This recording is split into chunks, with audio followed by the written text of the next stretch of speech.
In this video, we're actually doing a little bit of a longer tutorial.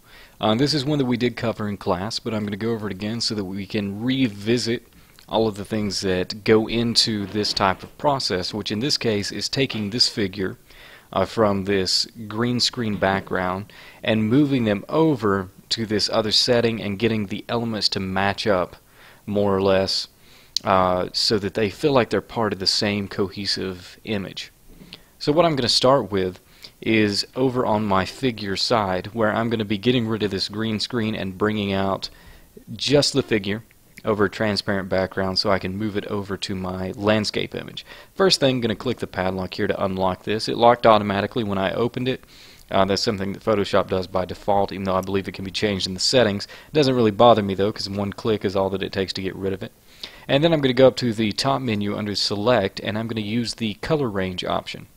This is really commonly used for something like green screen, easy to remove. It's going to give me this little dialog box, and I can hover outside of it and click on any color.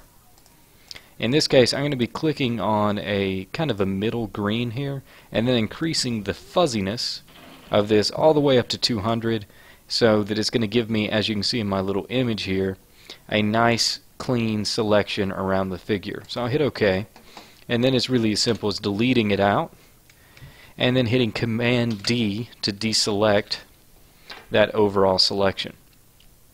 Now there's a little bit of something extra to it though, since it has these white bars along the sides, these essentially white pillars. So I'm going to take an eraser, and really simply, a hard eraser in fact, and just remove those. That's extremely easy.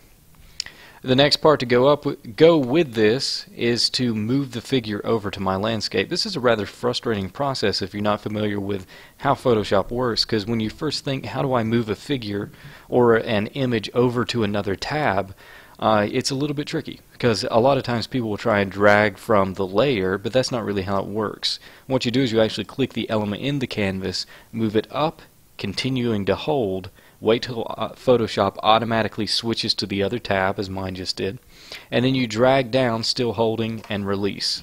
So it's fairly simple once you understand it, but if you don't know that basic process, it can be really irritating to try to move it from one tab to another. I'm going to take my figure and I'm going to move it down. You notice there's a little strip of yellow, of green, something along the bottom, so I'm going to make sure that sits below the edge of the canvas so I don't even have to worry about it. Keep it nice and simple. Now I'm not entirely happy with the positioning of my background image in relationship to my figure. The reason being is it looks like she's using the binoculars to kind of look at this hill over here on the side rather than a more logical position. So what I'm going to do is unlock this background layer, and I'm going to use Edit, Transform, and Flip Horizontal to flip this background image.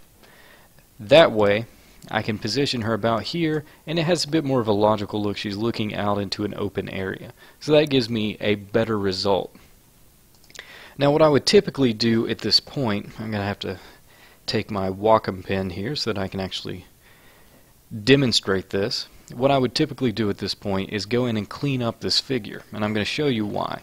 So I'm going to take an eraser, and a soft eraser that's relatively small, and I'm going to push in really close, and you can see that whenever you use an automated selection method in Photoshop, it gives you these kind of jagged pixel edges, usually 1 to 2 pixels in width, around the edge of whatever object you've cut it out, in this case the figure. So what I would do is zoom in really close using a small eraser. I believe mine is about 10 pixels, but that may even be a bit too large for these purposes. And I would just use the pen to wash out and soften up that edge. Whenever you're bringing photos together, it's really wise to think of it as blending them together.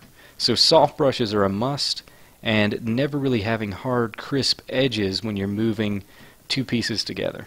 Otherwise, it never really looks quite right, and even though this is only 1 to 2 pixels in width, this kind of green spot, it still is visible from a distance. You still get a better result if you actually go in here and run through the process of cleaning up and making less jagged, in essence softening that edge. Now I am using a Wacom to do this. It can be done with a regular mouse, but I'm using a Wacom because it's really easy and works naturally with the pen strokes.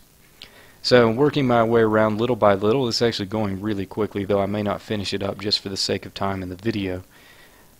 But as I move up to the shoulder and I start to change the angle, especially if I'm using a mouse which is a bit more clunky, I may find myself having to hold down R and then rotate the image and then release and continue working.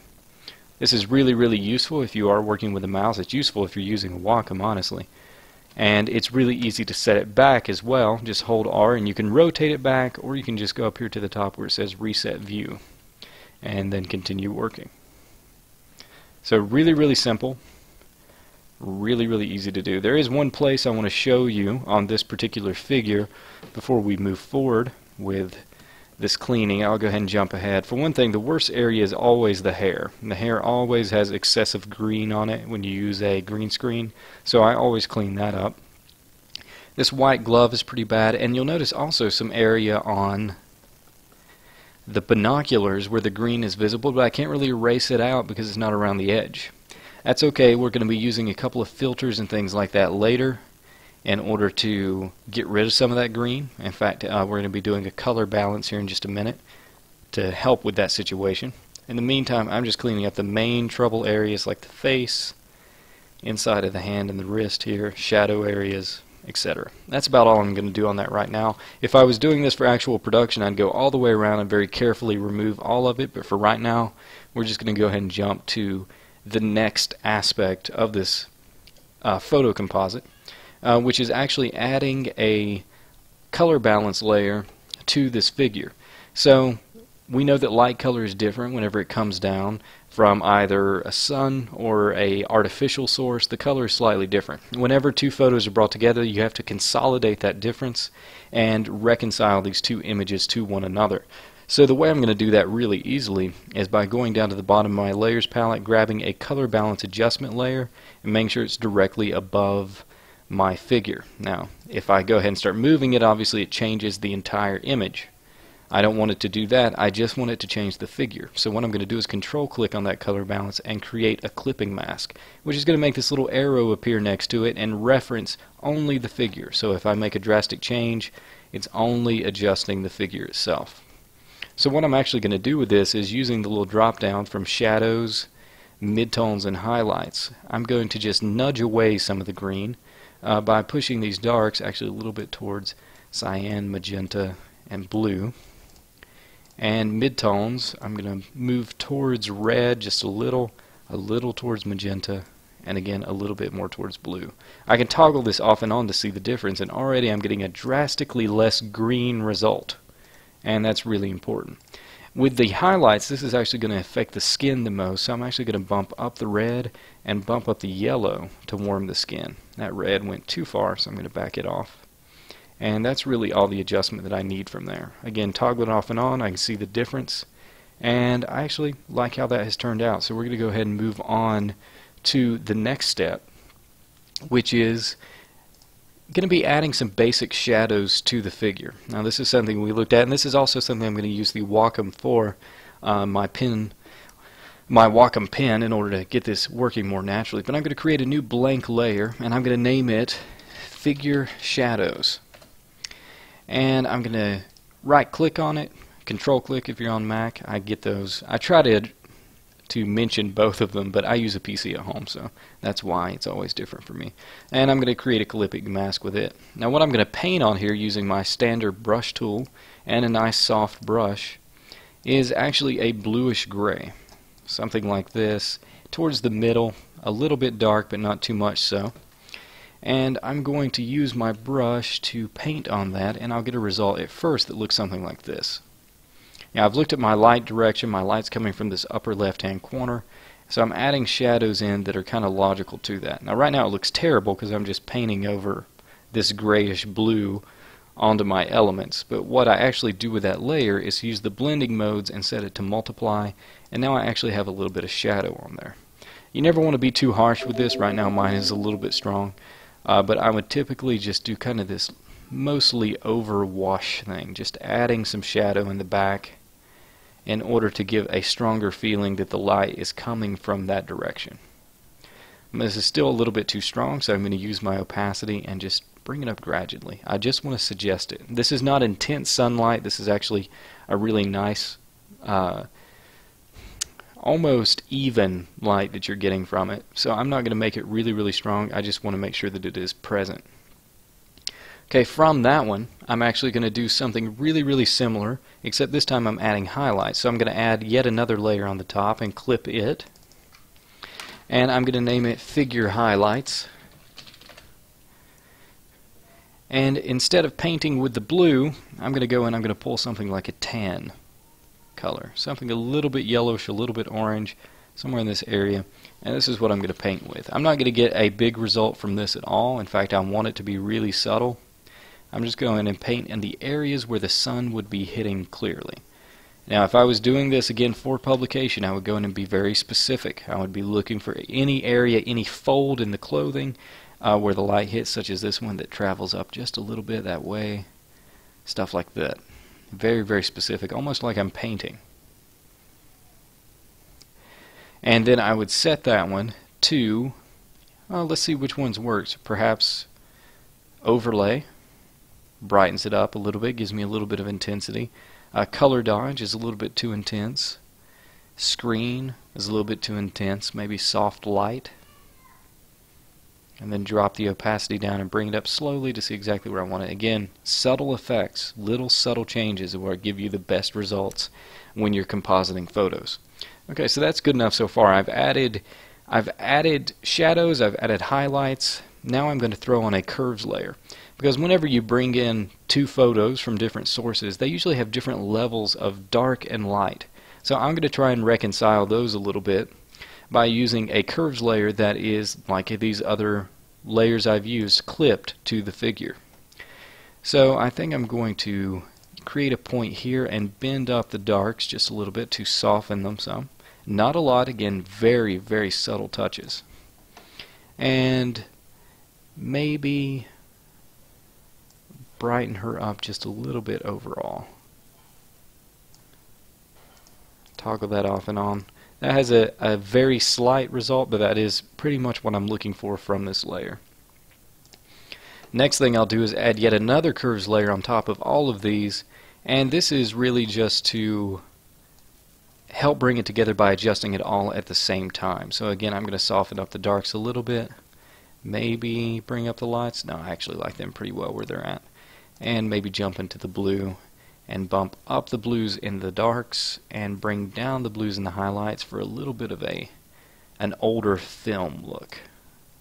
I often call this the vintage feel or manual Instagram, since Instagram kind of does all of these automatic, but in Photoshop we actually have control and we can decide precisely how it looks. The next thing that I'm going to do is try to give this more of a photo look. So what I'm going to be trying to accomplish is blur the background a little bit as though the figure is in focus. Obviously this landscape was taken with a very deep focus.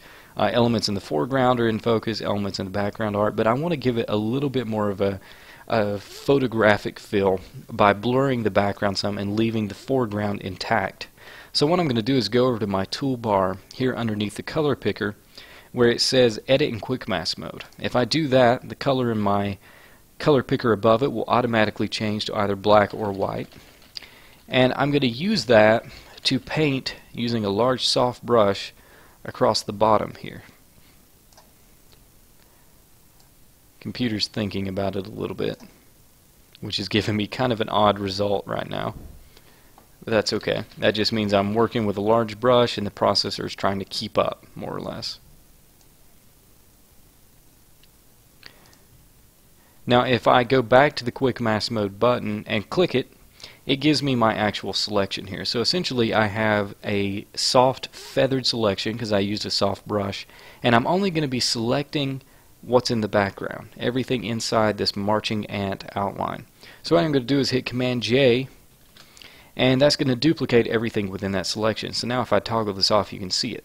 So I'm about to blur what you see there, and everything else is going to stay intact as it is right now. So with this layer selected, I'm going to name this as Blur Background. And I'm going to go up to the filter options at the top of the screen, blur and lens blur. Now this gives me a lot of different options, and honestly this is a really complex one. You could get away with using several other ones. I just wanted to show this one in particular. I'm going to be using the radius and setting it to, I believe, about 10. I think 10 gives me a result. I don't want it to be really strong. Again, subtle changes, but I do want it to be slightly out of focus. I'm going to hit OK there. And now you can see, if I toggle this off and on, how, I'll even zoom in so you can see, the background becomes clear if I toggle this one off. But this slightly out of focus effect makes this feel more photographic, and it feels more like the figure was an integral part of the original image rather than being brought in from somewhere else. So that worked pretty well. And if I wanted to reduce this blur a little bit, if I put it in here and felt like it was too strong, I could always just drop the opacity of the layer and put it somewhere in between. That's the great thing about doing this on separate layers, is it gives me control as I go further into the composite. The next thing I want to do is protect everything that I have here. So I have all of these layers that I've been working on. I'm going to create a folder at the very top using the group button at the bottom, and I'm going to rename it to main image. Select all of my layers by clicking the top one, holding shift, and then clicking the bottom and dragging them up into this folder. So you can see it drop down if I click the little arrow next to it. Now I'm going to hit Command J and duplicate that folder, so I have two of them. And this one on top that I just copied, I'm going to control click and merge group. And what this does is it gives me that entire folder as just a single image. It has been flattened down into a single image, so now I can edit it. But it's not permanent because I also saved my original stuff here below it in the layers palette. Right now I'm just working from this one because we're going to be using a sharpening method that I mentioned in one of the other videos, and because I mentioned it in that video, I'm going to move fairly quickly through it. So I'm going to take this image that I just created, I'm going to duplicate it, and I'm going to name it, this one, Vivid Light, just so I'm familiar with which of the two I have. I'm going to create a new group above the both of them, and I'm going to call it Sharpen folder. And I'm going to select those two images and put them inside it. This is a really interesting sharpening technique. I like the result I get from it. And I'm going to select this one that says Vivid Light, and I'm going to hit Command I to invert it. Then I'm going to set the blending mode of that one to Vivid Light from the blending mode menu, and then set the blending mode of the folder itself, the folder, not any one layer, to overlay. So that pretty much, you can't even see the difference anymore. It has very little effect, if any. Now what I'm going to do that actually will have an effect is to take my Vivid Light layer and go up to Filter, Blur, and use Surface Blur. Now if I do this and I set the radius to about 7 or so, something like that. Usually anywhere between 5 and 10 will give you a decent result, and a lot of times I like to play around with the threshold, but it can, if you raise it too much, get really crazy really quickly. So I'm going to keep it somewhere around 30 in that area so that I don't get quite as zany a result. And then what I'm going to do is hit preview. I'm going to hit OK. And here's the great thing about this one. This is now sharpening through this folder. And what I'm able to do is, if I feel like the sharpen is too much, I can do what I did with the blur on the last one and just lower the opacity. In this case, I'm lowering the opacity of the entire folder. And then I can raise it a little bit to get a sharpening effect. I think I'm actually going to leave it around this 66%. I kind of like the look that I'm getting from it. You will notice though that it does some kind of weird things to this background, this area that I had out of focus. So this is a fairly simple fix though. It just means that I don't want the sharpen to show over the background. I really only want it to sharpen the foreground. So what I'm going to do is add a mask to this folder from the bottom layer menu. As long as I have it selected, I just go down here and click this, and it throws in this little extra mask. I choose black as a color because this is going to let me brush out areas. And then using, as always, a large soft brush, I'm going to brush out this area of the background for this sharpen folder. So everything that was out of focus will not look quite so weird. It'll actually look rather clean and rather normal. So now I'm pretty much just sharpening what's up front. I like the result I'm getting, and this is actually looking pretty good so far. I'm going to move on to the next step, which is going to be adding a few lights on top. We've done this before. I'm going to create a new layer at the top of everything and call it Light 1. And using this one, I'm probably just going to paint, maybe even using this tan that I was using before. Just kind of an overall brightness in that corner. And I'm going to set that to screen as a blending mode. Changing my opacity, I'll bring it around and see what I want to do with it.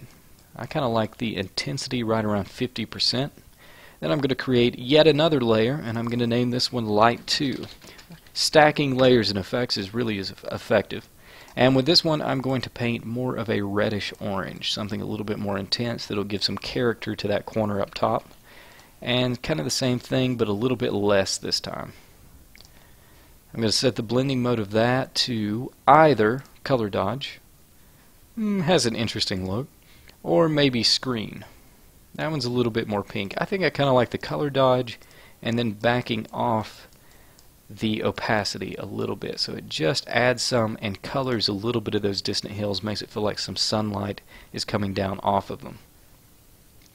Alright, the next thing that I want to do after adding those lights is kind of an overall hue and saturation. So from my layers menu, I'll throw in a hue and saturation layer at the top of everything, and I'm going to drop it not a whole lot, maybe to about -15, something like that, and I'll toggle off and on to see the difference. I'm just taking a little bit of the zest out of these colors so I can bring them together a little bit more. After I do that, I'm going to go back to the same menu and add a solid color at the very top. Something not so intense, maybe an orange like this. I'm going to set that to overlay, and I'm going to drop down the opacity a lot. I pretty much just want to warm up the skin. So if I take it down to 0 and then raise it just a little bit to about 10%, if that even, that gives me actually a pretty nice look. It warms it up a little bit, brings it together. I am going to use the attached mask that comes with the color fill layer to brush out some at the top, just to let some of this blue bleed through from these mountains. Just because I want them to feel distant. If I warm them up too much, they may not feel quite as much like they're off in the distance. The next thing that I'm going to do is add a little bit of a vignette. Usually whenever a figure brought into an image like this starts to feel rough, it's around the bottom. That's close to the bottom. And if I look at that, I'm not completely happy with how realistic she looks in reference to that. So what I'm going to do is throw in another solid color, again, this one nearly black, a very dark gray, and I'm going to set it to multiply. Then using its mask, I'm going to do kind of similar that I did with the warmth, but bringing it down even further, brushing this down and letting just a little bit of that darkness stay along the bottom. If I toggle it off, you can see the difference here. And I'm even not going to let that sit at full opacity. I'm just going to darken it up a little. I don't want it to be really strong. I want it to actually be very subtle. That pushes the eye upwards. It pushes it more towards our focal point, which is the figure here. And the last thing that I'm going to do with the entire thing is crop it down just a little bit. I want this to be more focused on the figure, less so on the landscape. So I'm going to give myself a nice cinematic frame here. I guess that's a good word. And I'm going to do image and crop to bring it down. And then as I zoom in, I can see this has actually worked pretty well.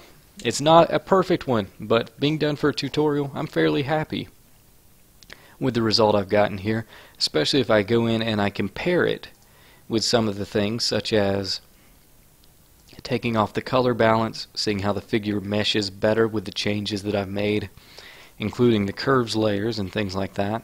And most of these are small, subtle changes stacked on top of each other to create bigger changes. And that's how I like to work in Photoshop. And it tends to give you more flexibility. Big changes all at once means that you can't go back and rethink it later. And revision is a big part of graphic design as well as photo compositing.